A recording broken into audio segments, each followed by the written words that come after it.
Salut mon ami, si tu as cliqué sur ce lien, c'est que toi aussi un jour, tu t'es posé la question, mais finalement, qu'est-ce que Dieu veut de moi? Si Dieu existe, qu'est-ce qu'il veut de moi? Tu sais, un jour, on m'a posé cette même question alors que je partageais la parole de Dieu à un jeune homme qui était sur le quai d'une gare.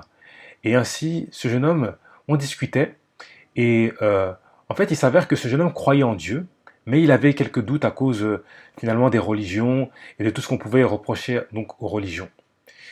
Et alors qu'on discutait, il s'est arrêté à un moment donné et il m'a posé une question assez directe, en me disant, mais finalement, qu'est-ce que Dieu veut de moi?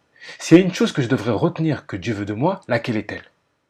Alors j'ai pris 5 secondes de réflexion, hein, et ensuite je lui ai dit, écoute, je prétends pas tout savoir, mais ce que je sais, c'est que ce que Dieu veut de toi et de moi, c'est qu'il veut qu'on puisse le connaître, qu'on apprenne à le connaître.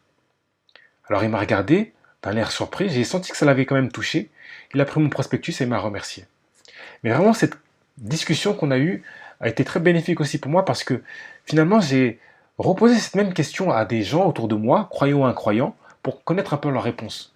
Et beaucoup m'ont donné diverses réponses, hein, à savoir, l'un m'a dit oui, voilà, ce que Dieu veut, c'est qu'on l'adore. L'autre m'a dit ce que Dieu veut, c'est qu'on soit soumis à lui, ou qu'on le prie, ou qu'on aille dans les lieux de culte.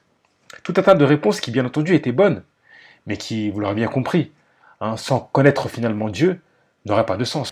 Et j'ai aussi remarqué que beaucoup, finalement, faisaient tout un tas de choses pour Dieu.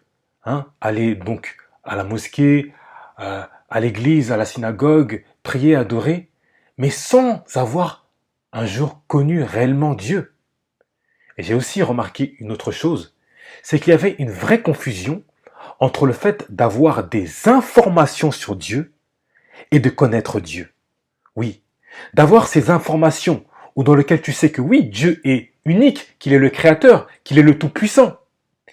Mais ceci n'est pas en soi connaître Dieu, car je peux savoir que le président de la République française est le seul président, donc il est unique pendant 5 ans, qu'il a l'autorité et qu'il est le chef des armées, qu'il est le garant des institutions, et ne pas le connaître. Alors qu'est-ce que connaître Dieu? Mon expérience m'a appris que connaître Dieu, c'est d'avoir une révélation personnelle de Dieu.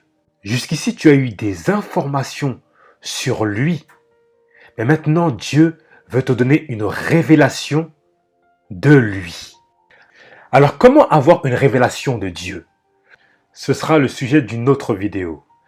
Si tu as été édifié par ce message, je t'en prie, like-le, mets un cœur et abonne-toi. Si tu connais quelqu'un qui en a besoin, n'hésite pas à lui partager. Ok, on se dit à la prochaine. Bye.